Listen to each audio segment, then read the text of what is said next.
Quiero pensar con ustedes, traje varias citas bíblicas y de la hermana Huay para pensar sobre un tema necesario para poder superar instancias previas a la segunda venida. Creo que cuando nosotros nos levantamos y nos miramos al espejo, reconocemos que quien se ve reflejado allí es una persona bella. ¿Es así? ¿Usted se ve así en el espejo?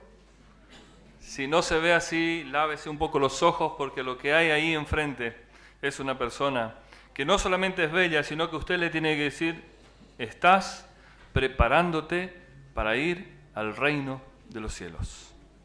¿Es así? Soy un heredero, coheredero con Cristo, para ir al reino de los cielos. Si cada mañana focalizamos nuestra mirada para prepararnos ese día una vez más para entrar a las mansiones celestiales, ¿cómo sería ese día? ¿Cómo cambiaría nuestra vida? Y yo quisiera compartir con ustedes un texto bíblico para abrir un poco el pensamiento sobre la necesidad de experimentar un reavivamiento en nuestras vidas, para que como consecuencia del reavivamiento pueda producirse una reforma también en nuestra vida. Vamos a abrir el libro de Joel, capítulo 2, allí en el Antiguo Testamento. Joel, capítulo 2. Reconozco que es un libro difícil de encontrar, está allí entre distintos pequeños autores que los teólogos lo han denominado los pequeños profetas. Y Joel, capítulo 2, verso 1 y verso 2, la palabra de Dios dice de esta manera. Joel, capítulo 2, verso 1.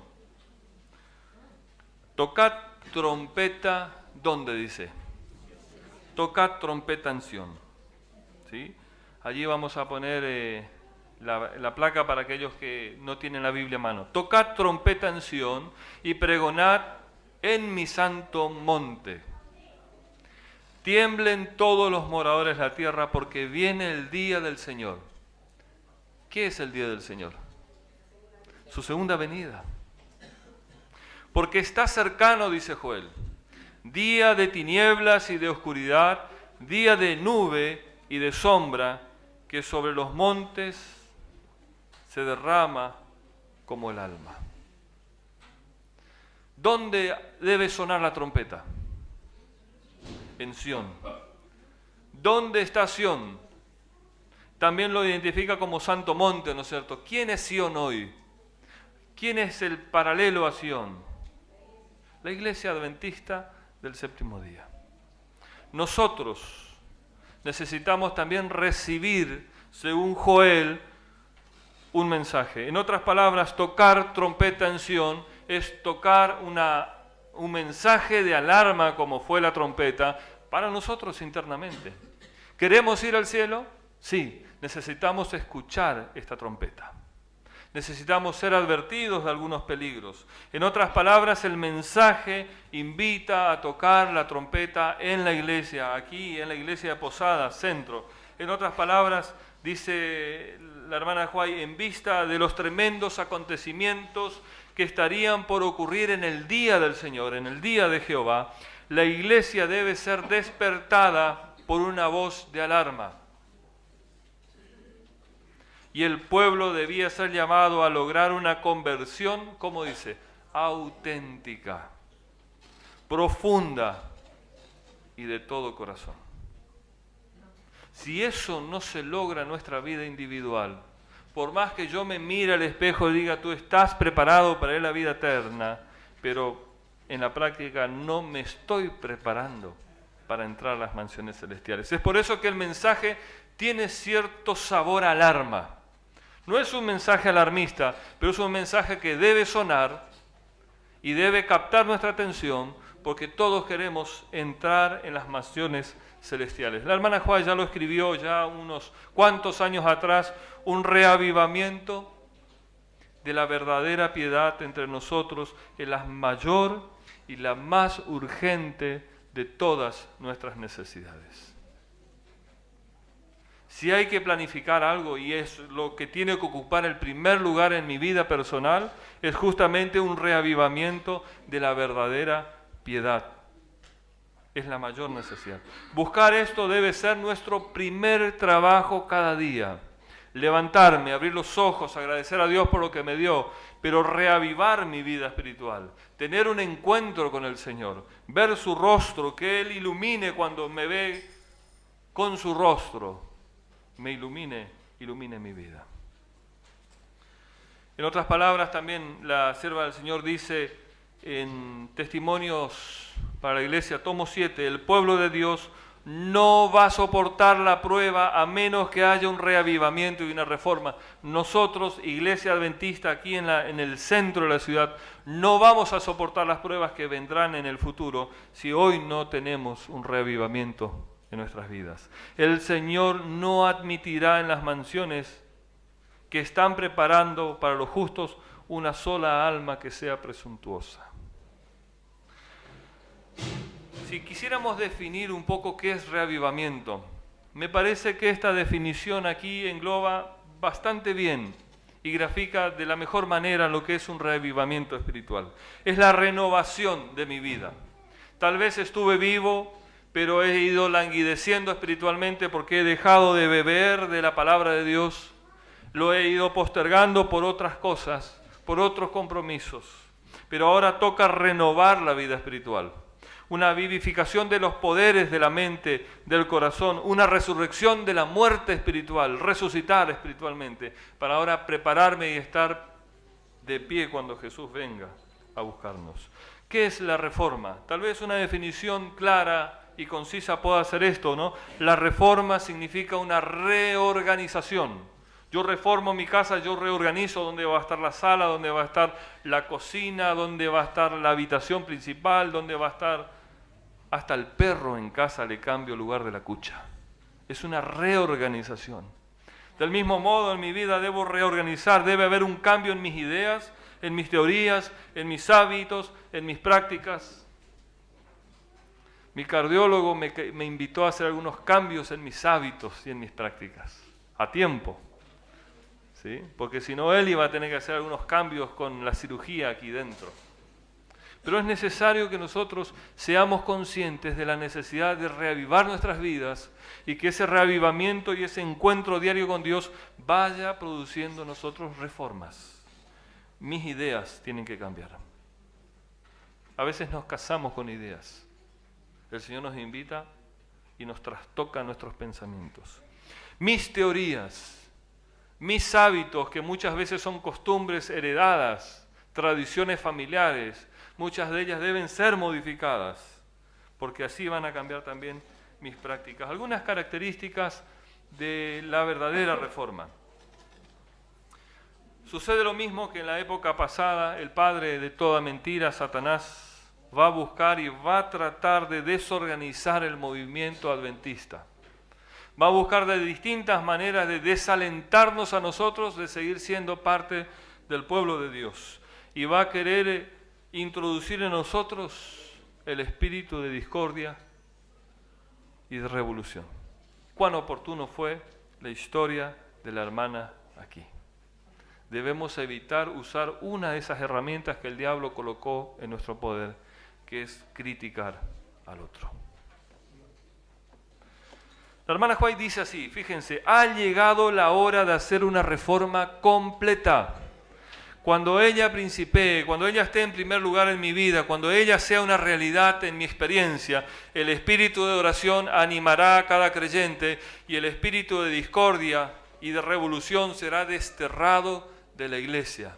En otras palabras, si nosotros oramos más, si nosotros dedicamos más tiempo a estar con Dios, el hábito de la crítica en nosotros va a empezar a perder fuerza, va a empezar a morir en nosotros, porque comienza a revivir en nosotros la presencia del Espíritu Santo, la presencia de Dios. También hay otro gran riesgo que vamos a correr nosotros en nuestra experiencia previa a la segunda venida de Jesús, el fanatismo. La hermana White dice así, aparecerá el fanatismo y se mezclará y se entretejerá de tal manera con la obra del Espíritu Santo que muchos la aceptarán como si fuese de Dios. Por lo tanto, resultarán como engañados. Los extremos aparecerán.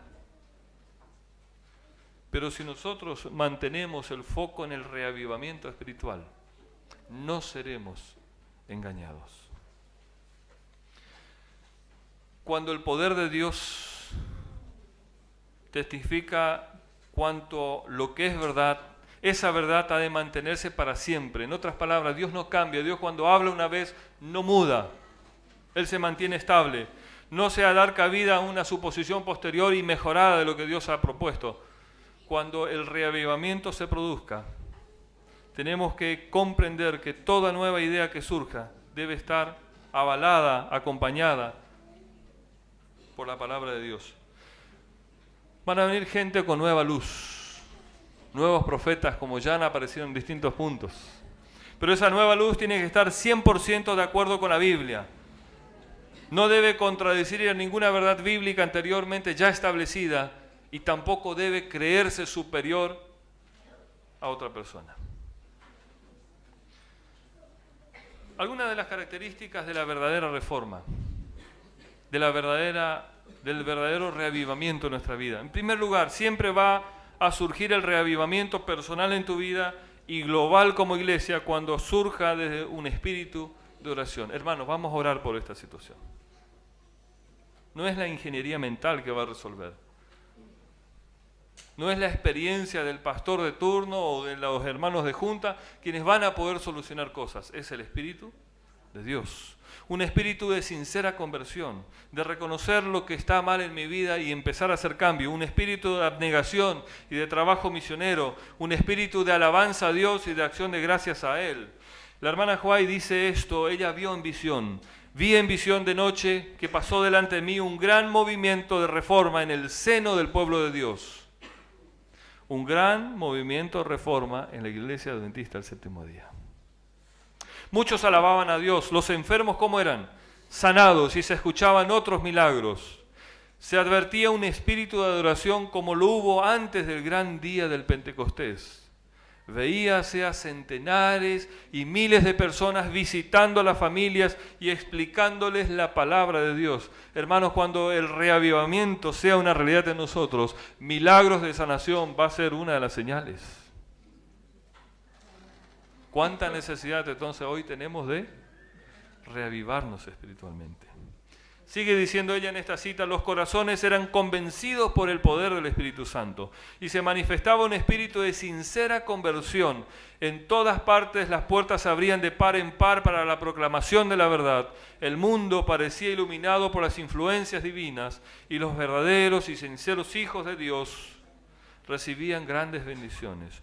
Oí las alabanzas y las acciones de gracias. Parecía una reforma análoga, parecida a lo que sucedió en 1844, cuando nuestros pioneros, el movimiento milerista, estaba seguro que el 22 de octubre Jesús vendría y vendieron sus posesiones, se desprendieron de sus bienes y colocaron todo ese dinero a la predicación del Evangelio porque Jesús venía.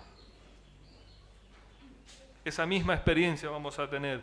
Saben, en otras palabras, el corazón de la reforma en nuestra vida va a estar basada en dos asuntos. En la predicación del mensaje a la Odisea, un mensaje de la Odisea que viene hacia nosotros y debemos escuchar y hacer cambios, pero también el mensaje de la justificación por la fe. Vamos a abrir Lucas, capítulo 11, verso 23. Aquí el médico Lucas escribió lo que investigó, lo que estudió y lo publicó aquí, desde una perspectiva distinta a lo que los otros evangelistas han escrito. En Lucas 11, 23, él dice, Jesús les dijo, Lucas 11, 23, tengo mal la referencia, perdón, tengo bien la referencia, tengo mal en el texto bíblico acá. Lucas 11, 23 dice, el que no es conmigo, contra mí es. Y el que conmigo no recoge, desparrama. ¿Quién desparrama? ¿Quién no recoge? ¿Quién no quiere juntar a la iglesia que seamos todos juntos? El enemigo. Por eso dice Jesús, el que no hace, el que no está conmigo, hace la obra del enemigo. La verdadera reforma tiene que ver con una verdadera conversión, con apartarnos del mundo. Hoy hablábamos en la clase de escuela sabática la necesidad que tenemos de desintoxicarnos, de apartarnos un poco de las cosas del mundo y poner a priorizar más las cosas del reino de los cielos. De empezar a experimentar victoria sobre el pecado por medio de Cristo, tener victoria sobre pecados que todavía nos tienen esclavizados en este mundo. Pero también tiene que ver con una entrega completa de la vida a Dios. Sin esa entrega completa, lo anterior no va a ser una realidad de nuestras vidas. Vi que el testimonio del testigo fiel. ¿Quién es el testigo fiel? Ahora lo vamos a identificar. Había sido escuchado tan poco, tan solo a medias. ¿Vieron cuando alguien te habla y no escuchás todo? Y después te reclaman, vos nunca me escuchás. Bueno, Dios ahora nos reclama a nosotros. El solemne testimonio del cual depende el destino de la iglesia se tuvo en poca estima cuando no se lo menospreció por completo. Ese testimonio ha de mover a un profundo arrepentimiento. Todos los que lo reciban sinceramente, la obedezcan, quedarán purificados. Pero ese testimonio que nos va a servir para la vida eterna, para salvarnos, está siendo escuchado a medias, o si no, despreciado completamente. ¿Quién es el testigo fiel? Es Jesús. Él nos dice esto. El mensaje que Jesús nos da aquí, en primer lugar, tiene que tener una aplicación personal, es para mí. Y cuando ese resultado tenga efecto en mi vida, se va a ver el resultado colectivo en la iglesia, porque todos reciben el mensaje y todos comienzan a experimentar reavivamientos y reformas personales, que esas reformas personales van a sumarse uno al otro y va a ser una iglesia reformada. Fíjense, este es el mensaje, Apocalipsis capítulo 3, verso 14. Este es el mensaje que Dios nos da a nosotros hoy. Yo conozco tus obras. Yo conozco tu celular, dice Dios. Yo conozco tu pensamiento. Yo conozco por dónde andas. Y sé que no eres ni frío ni caliente. Ojalá fueses frío o hirviente, dice el texto. Este es el mensaje de Dios para nosotros hoy. La hermana Huay comenta y dice, el término tibio se aplica a esta clase de personas. Profesan amar la verdad, pero son deficientes en la devoción y el fervor cristiano. Son adventistas del séptimo día, devuelven el diezmo fielmente a la iglesia, colocan ofrendas generosas, pero no tienen un encuentro diario con Dios. Son deficientes en una relación diaria con Dios. No se atreven a abandonar del todo la verdad y correr el riesgo de los incrédulos, pero no están dispuestos a morir al yo y seguir de cerca los principios de su fe. No se empeñan cabal y cordialmente en la obra de Dios, identificándose con sus intereses, sino que se mantienen apartados y están listos, fíjense que dura esta expresión, están listos para abandonar su puesto cuando lo exigen sus intereses personales y mundanos. Falta en su corazón la obra interna de la gracia. Este es el lugar peligroso que el diablo nos ofrece. Seguí estando en la iglesia. No abandones, es el pueblo verdadero. Pero eso de tener una relación con una persona que no ves, eso de leer un libro ya avejentado, eso ya está superado. Importa lo que vos sentís, importa lo que vos das, importa lo que vos haces. Y no, este es un punto peligroso. La definición de tibieza espiritual, para mí es alguien que falta de comunión personal con Dios produce tibieza espiritual. Entrega dividida del corazón, te entrego esto, pero esto me reservo. Aquí hay unas cosas que a mí me gustan y que son de este mundo. No las voy a soltar tan fácil. No se interesan en la obra de Dios. No permite que Jesús complete su obra de gracia en su vida. También, fíjense, cuando Jesús habla de pobres, ciegos y desnudos, define a los tibios en Apocalipsis. porque eres pobre, no tiene la verdadera fe, lo que le lleva a la desobediencia. Eres ciego, Jesús, no ven el pecado en sus vidas. Estás desnudos, están desprovistos de la gracia imputada e impartida en sus vidas. O en otras palabras, los tibios son los mismos que en la Biblia encontramos como los siervos malos, ¿se acuerdan? Jesús habló de los siervos malos, de las vírgenes insensatas, que no llenaron su lámpara con suficiente aceite, sino que con lo que tenían creían que era suficiente, y finalmente cuando pidió Jesús que iluminen su rostro con la luz, no tenían más aceite.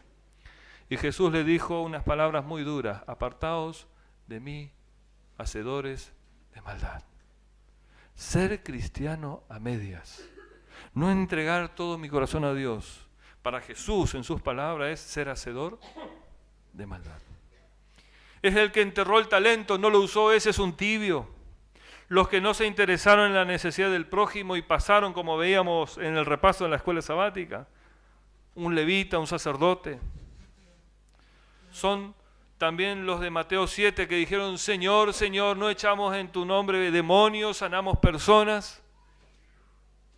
Y Jesús los rechazó. La raíz del problema de los tibios es que no entendieron que fueron llamados para que con su vida glorifiquen a Dios mediante la obediencia de su ley y tener un carácter como el de Cristo. No reciben el sello, y estos, los tibios, van a recibir la marca de la bestia.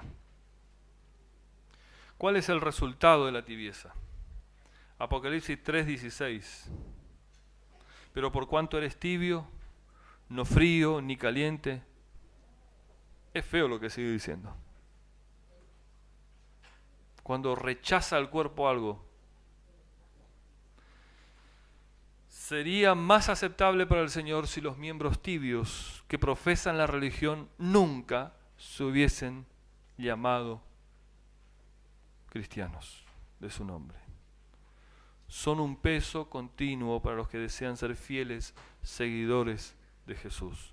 Son piedra de tropiezo para los incrédulos. Un no cristiano muy famoso ha dicho: no soy cristiano por culpa de los cristianos. Y aquí lo dice la hermana de Huay. Son palabras para nada suaves, ¿no es cierto?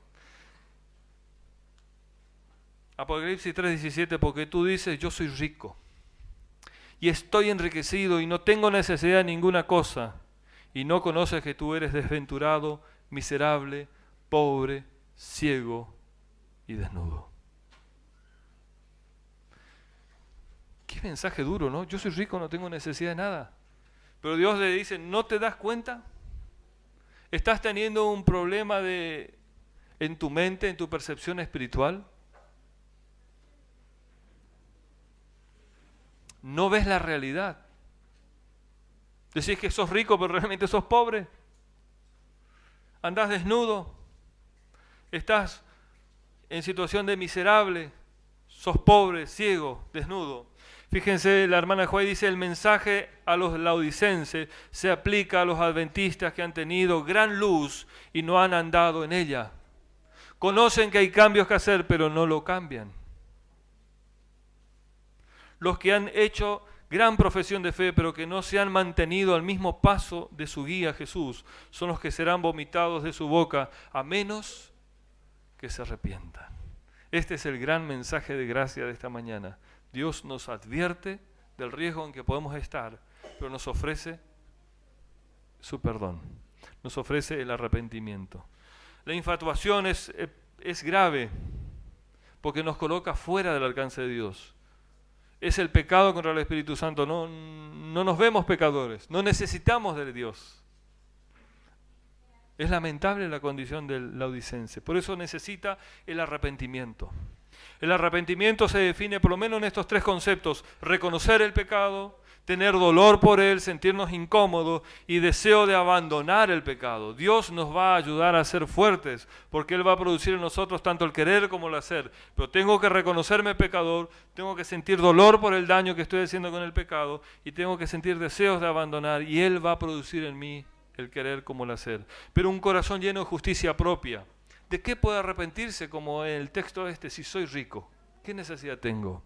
¿Cómo puede alcanzar el perdón y la misericordia divina si no siente necesidad del mismo?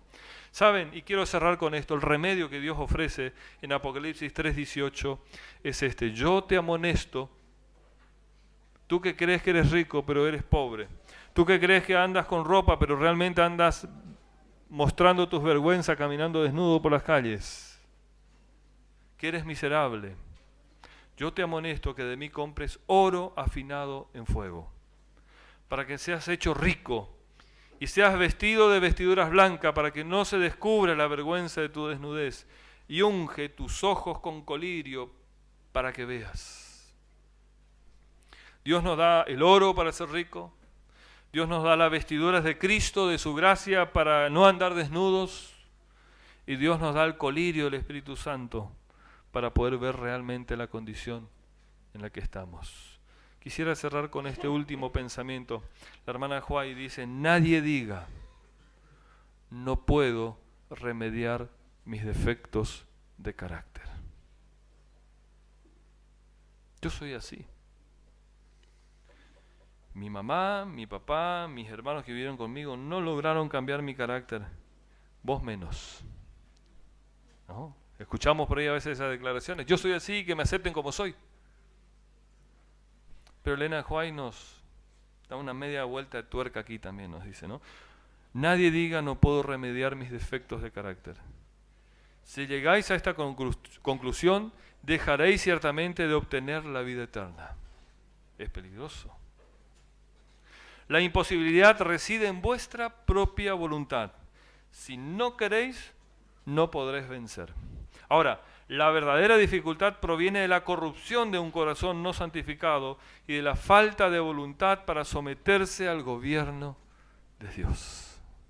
Una vez más, todo tiene que ver con una lucha de poderes dentro de nosotros. ¿Bajo qué poder voy a someterme?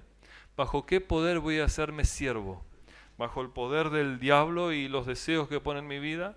¿O bajo el poder de Dios que quiere darme la vida eterna? Pueblo adventista del séptimo día, me incluyo en este llamado. Necesitamos tomar en serio el llamado de advertencia que Dios nos da. Luego el Apocalipsis no se escribió más nada. Podríamos decir el último mensaje que Dios nos da es: tengan cuidado de no ser engañados por el diablo que anda como ladrón rugiente, buscando a quien devorar. Que cada día podamos tener nuestro reavivamiento espiritual, buscando un diálogo con Dios, buscando la lectura de su palabra y alimentándonos de Él, y permitiendo que su Espíritu Santo saque de nosotros lo impuro y coloque lo puro. Quiera Dios que nos ayude a poder, por medio de su presencia, a experimentar cambios. Y pronto, cuando vengan los eventos finales, podamos estar tan aferrados a Cristo, tan compenetrados con Él, tan comprometidos con Dios, que no haya tormenta, que no haya dificultad, que ni lo alto, ni lo bajo, ni lo profundo, que nada pueda separarnos de Cristo Jesús. Amén.